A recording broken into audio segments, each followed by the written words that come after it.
ನಾಳೆ ಹೊಸ ಸಂವತ್ಸರದ ಮೊದಲ ಹಬ್ಬ ಯುಗಾದಿ.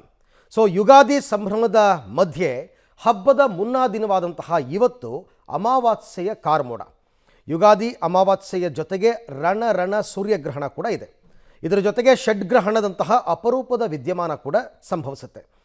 ಆದರೆ ಇಂದಿನ ಸೂರ್ಯಗ್ರಹಣ ಭಾರತದಲ್ಲಿ ಗೋಚರ ಆಗ್ತಾ ಇಲ್ಲ. ಹೀಗಾಗಿ ಇದರ ಪರಿಣಾಮ ಇರದೇ ಇದ್ದರೂ ಧಾರ್ಮಿಕವಾಗಿ ಯುಗಾದಿಯ ಮುನ್ನಾ ದಿನದ ಗ್ರಹಣ ಕೊಂಚ ಮಹತ್ವವನ್ನು ಪಡ್ಕೊಳ್ಳುತ್ತೆ. ಇನ್ನು ಯುಗಾದಿ ಅಮಾವಾಸ್ಯೆಯ ದಿನವೇ ಈ ಷಡ್ಗ್ರಹಣ ಕೂಡ ಸಂಭ್ರಮಿಸ್ತಾ ಇದೆ.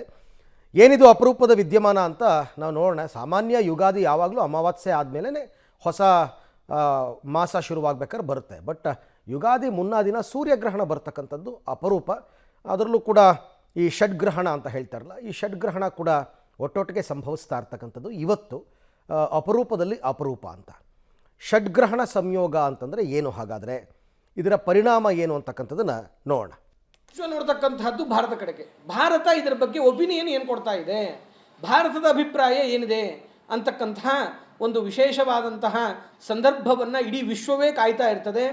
ಆ ಕಾರಣದಿಂದಾಗಿ ಎಲ್ಲ ಸಾರ್ವಜನಿಕರಿಗೆ, ಪಬ್ಲಿಕ್ಕಿಗೆ ಬಂದಿರತಕ್ಕಂತಹ ಒಂದು ಸಂದೇಹವನ್ನು ಪಬ್ಲಿಕ್ ಟಿ ವಿ ಮುಖಾಂತರವಾಗಿ ಈ ಸಂದರ್ಭದಲ್ಲಿ ಆ ಗೊಂದಲ ನಿವಾರಣೆ ಮಾಡ್ತಕ್ಕಂಥ ಒಂದು ವಿಶೇಷ ಪ್ರಯತ್ನವನ್ನು ಮಾಡ್ತಾ ಇದ್ದೇವೆ. ಇಲ್ಲಿ ಒಂದು ಪ್ರಶ್ನೆ ಕಾಡ್ತಾ ಇದೆ ಎಲ್ರಿಗೂ, ಏನಂತಂದರೆ ಭಾರತದಲ್ಲಿ ಗೋಚರಿಸೋದಿಲ್ಲ, ಆದರೂ ಕೂಡ ಯುಗಾದಿ ಹಿಂದಿನ ದಿವಸ ಬಂದಿದೆ ಗ್ರಹಣ, ಇದರ ಎಫೆಕ್ಟ್ ಹೇಗಿರ್ತದೆ ಅಂತ.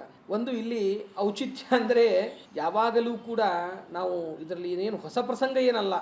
ಯುಗಾದಿ ಹಿಂದಿನ ದಿವಸ ಗ್ರಹಣ ಬರೋದು ಅನ್ನೋದು, ಗ್ರಹಣಗಳು ಸಂಭವಿಸುವುದೇ ಹುಣ್ಣಿಮೆ ಮತ್ತು ಅಮಾವಾಸ್ಯೆ. ಷಡ್ಗ್ರಹ ಯೋಗ ಅಂತ ಒಂದು ವಿಶೇಷವಾಗಿ ಈ ಅಮಾವಾಸ್ಯೆ ದಿವಸವೇ ಒಂದು ಯುಗಾದಿಯ ಅಮಾವಾಸ್ಯೆ ಅಂತ ಕರೀತಾರೆ. ಏನು ವಿಚಿತ್ರ ಅಂದರೆ, ಮುಂದೆ ಬರುವ ಹಬ್ಬದ ಹೆಸರನ್ನು ಇಟ್ಟುಕೊಂಡು ಹಿಂದೆ ಬರುವ ಅಮಾವಾಸ್ಯೆಯನ್ನು ಆ ರೀತಿಯಾಗಿ ಹೆಸರಿಸುವುದು ನಮ್ಮ ಧರ್ಮಶಾಸ್ತ್ರದಲ್ಲಿ ಉಂಟು. ಅಂತಹ ಸಂದರ್ಭದಲ್ಲಿ ಏನು ಒಂದು 6 ಗ್ರಹಗಳು ಒಂದೇ ರಾಶಿಯಲ್ಲಿ ಸಮ್ಮಿಲಿತವಾಗಿ ಪಾಪಗ್ರಹ ಯುತಿ ಅಂತ ಕರಿತೇವೆ, ಅದರಿಂದಲೂ ಕೂಡ ಎಫೆಕ್ಟ್ ಆಗ್ತಕ್ಕಂತಹ ಪ್ರಸಂಗಗಳು ಇದೆ. ಈ ಎಲ್ಲೋ ನಡೀತಕ್ಕಂತಹ ಗ್ರಹಣದ ಕೆಲವೊಂದಿಷ್ಟು ಪರಿಣಾಮಗಳು, ಅದರ ಜೊತೆಗೆ ಷಡ್ಗ್ರಹ ಯೋಗ, ಅದರಲ್ಲಿ ಅಮಾವಾಸ್ಯೆ, ಅದರಲ್ಲಿಯೂ ಕೂಡ ಯುಗಾದಿ ಅಮಾವಾಸ್ಯೆ, ಹೀಗೆ ಒಂದಕ್ಕೊಂದು ಹೆಚ್ಚಿನ ತೊಂದರೆಗಳಿರ್ತಕ್ಕಂತಹ ಪ್ರಸಂಗವನ್ನು ನಾವು ಕಾಡ್ತಕ್ಕಂತಹ ಒಂದು ಸನ್ನಿವೇಶಕ್ಕೆ ನಾವು ನೀವೆಲ್ಲರೂ ಸಾಕ್ಷಿಯಾಗ್ತಾ ಇದ್ದೇವೆ.